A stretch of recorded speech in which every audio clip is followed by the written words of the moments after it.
seperti ini di dalam surat Hud 61. Nisbah relevansi terkait dengan bahasa, narasinya wa angsakum, dia yang menjadikan kamu itu sebagai penduduk bumi, dari bumi dan mati di bumi. Hal ini pengertian adalah jasad atau rogo, otak, mata dan telinga itu yang melekat. Wa angsakum minal ard wastakmarukum fiha, diperintahkan untuk menjadi pemakmur, diperintahkan untuk menjadi pengelola. Itu wastakmarukum fiha, di dalamnya, di dalam kehidupan ini. Fastaghfiruh. Bapak Ibu, mohon maaf, beribu maaf, tidak bermaksud skeptis dan tidak mengurangi rasa hormat dan koneksi keharmonisan. Fastaghfiruh, karena selama ini kamu berasal diciptakan dari bumi, maka kamu jadilah pengelola pemakmurnya, maka beristighfarlah, kan begitu. Nah, kamu baca terjemahnya.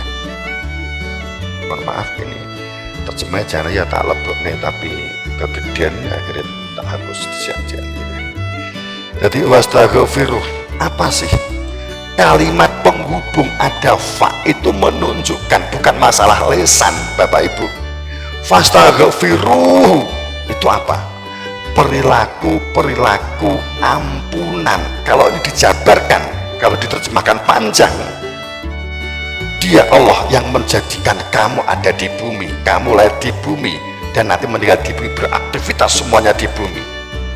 Maka jadilah pengelolanya, maka jadi pemakmurnya, maka jadilah penyuburnya.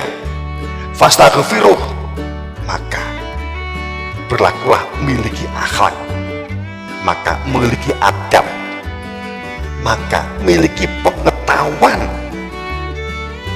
Wastaghfiruh, untuk memiliki pengetahuan harus berada di dalam akhlak, harus berada di dalam adab, sopan, santun, komunikatif, gak semaunya sendiri, terbuka, lapang dada, menerima masukan, minta masukan. Itu dibalik kalimat fastaghfiruh, jadilah orang-orang yang memiliki perilaku ampunan. Gitu ya. Tsumma tubu ilaih, kemudian bertobatlah. Kalimatnya bukan tak langsung bak tubuh, bukan, tapi taknya di depannya ada waw, tubu ilaih. Ilaih itu apa sih? Apapun yang kamu kerjakan dalam mengembangkan potensi, apapun yang kita kerjakan dalam mengembangkan potensi berpikir, dalam mengembangkan potensi mendengar, dalam mengembangkan potensi beraktivitas, entah itu ekonomi, entah ilaih, semua orientasikan kembali kepada Tuhan, bahwa dunia itu hanya alat, dunia itu hanya tools, gitu ya. Nah, jongkar betul lagi mengalat. Dunia itu hanya alat atau tool, sebagai kendaraan.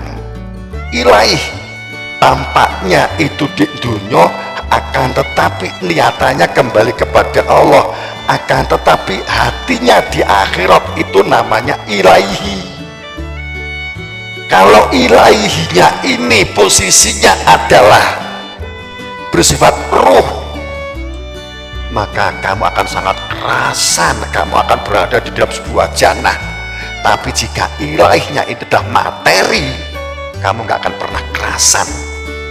Ini mesti gundong, ini maksudnya.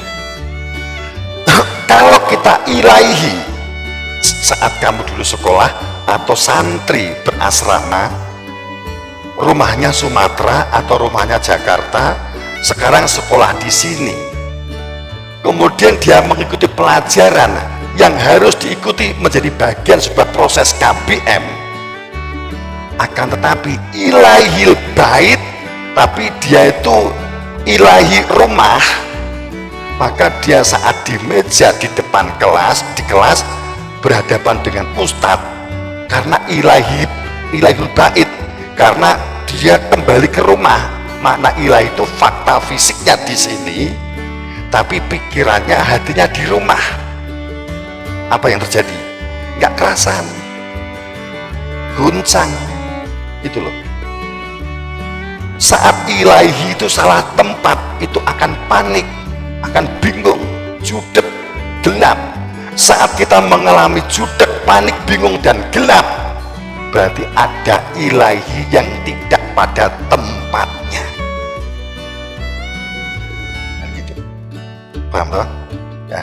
Tapi kalau ilahi itu posisi ruhiyah, posisi yang semestinya, maka saat kamu berasrama ilahinya itu adalah kepada Allah, maka saat kamu di pondok justru kamu akan semakin berkembang, karena ternyata dimanapun kamu berada bahwa Allah menyertai kamu.